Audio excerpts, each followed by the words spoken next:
guys, welcome back to my channel. It's going to be a very short and sweet video today.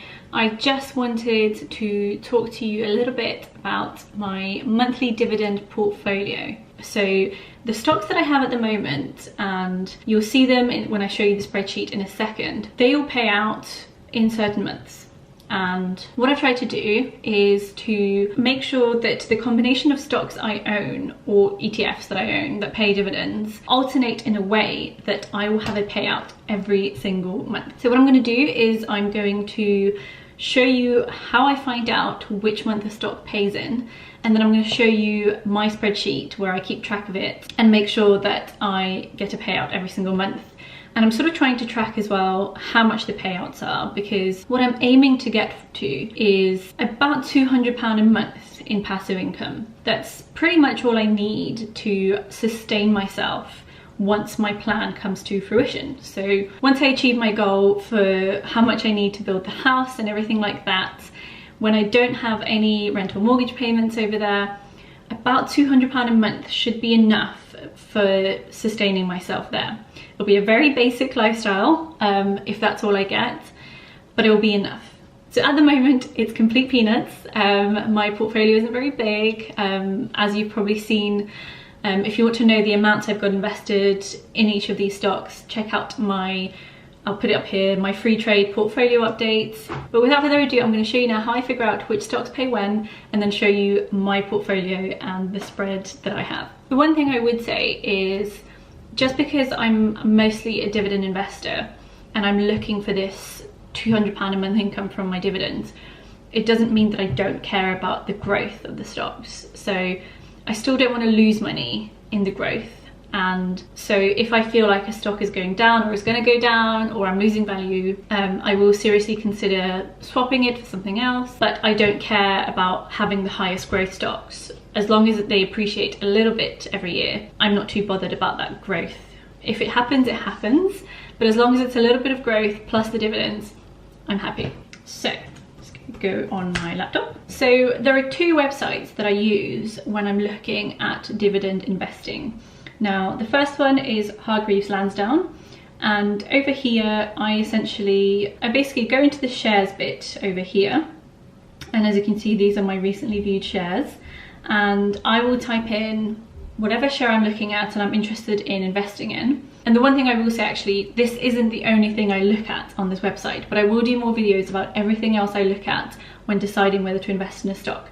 This video is purely about timing of stocks, so I'm not going to go through anything else. So for example, let's look at GlaxoSmithKline. So you'll see here there's a tab for dividends.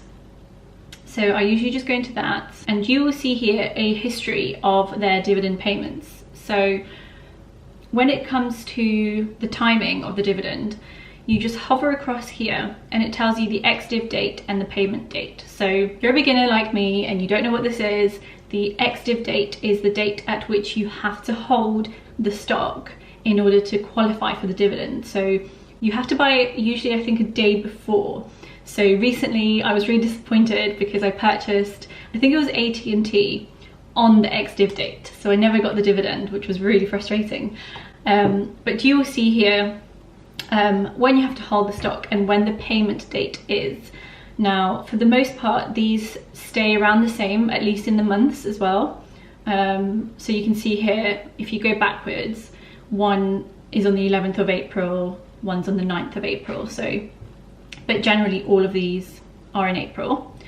So you know GSK pay in April. They also pay in January, October, and July. So what I tend to do is take that and then put it into my spreadsheet and see how it fits in with all my other stocks. And then for certain dividends here, they won't have this breakdown. So for example, I think it's AT&T. When you go here, you can see they don't have the dividend tab. Now, you can see the annual dividend here, but if they don't have it, I tend to go on a different website, which is Dividend Max. So if I search for AT&T here, you will see here that the dividend is paid quarterly, and over here you will see a history of all their dividends and the dates that they've been paid on. So again, you can use this to reasonably assume when you will get paid your dividend. So if we scroll down to where we are now, you will see in 2020, February, May, August and November. So I basically take information from that, and I have said before, this is not the only thing I look at, but I'm not going to go into the other details.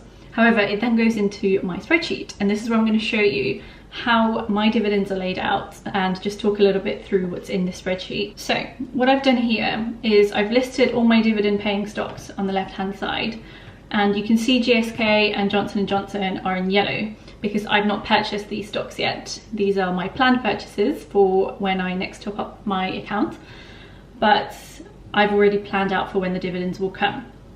So what I've done is I've inputted either X's when I'm not quite sure how much the amount will be, or the amounts when I've either been paid or I've seen that they've declared a dividend already.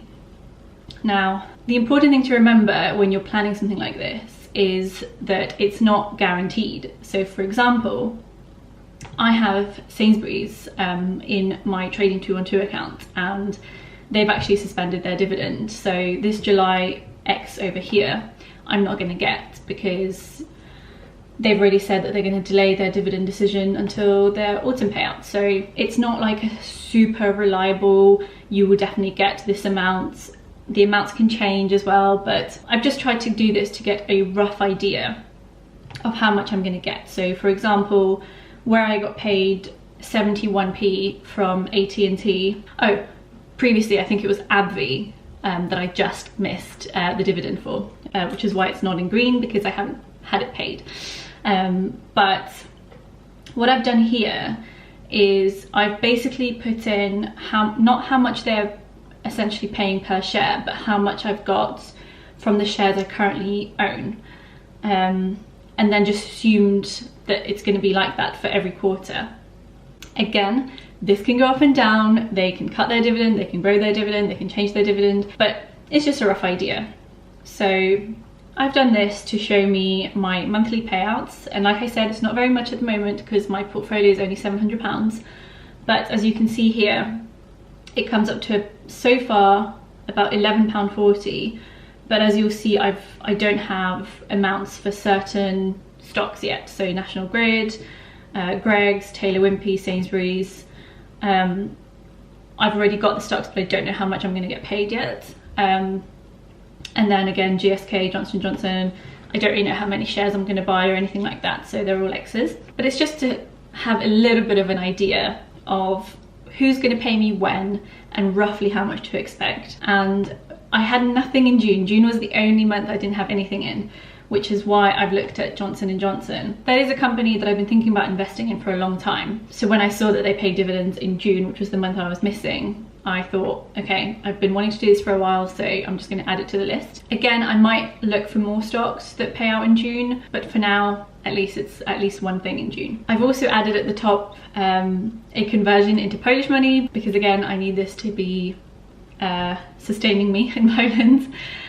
So it just shows me how far off I am from my goals. What I would say is, if you are a dividend investor, it's really good to have some form of spreadsheet that logs your monthly amounts and things like that. I hope this was useful to you, just as an idea of one of the things that I look at when I pick my stocks.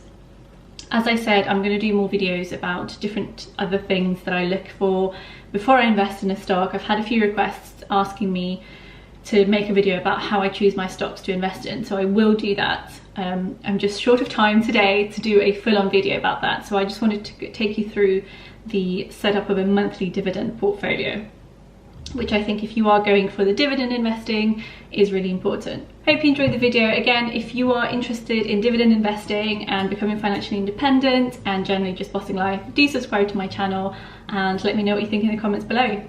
See you next time. Bye.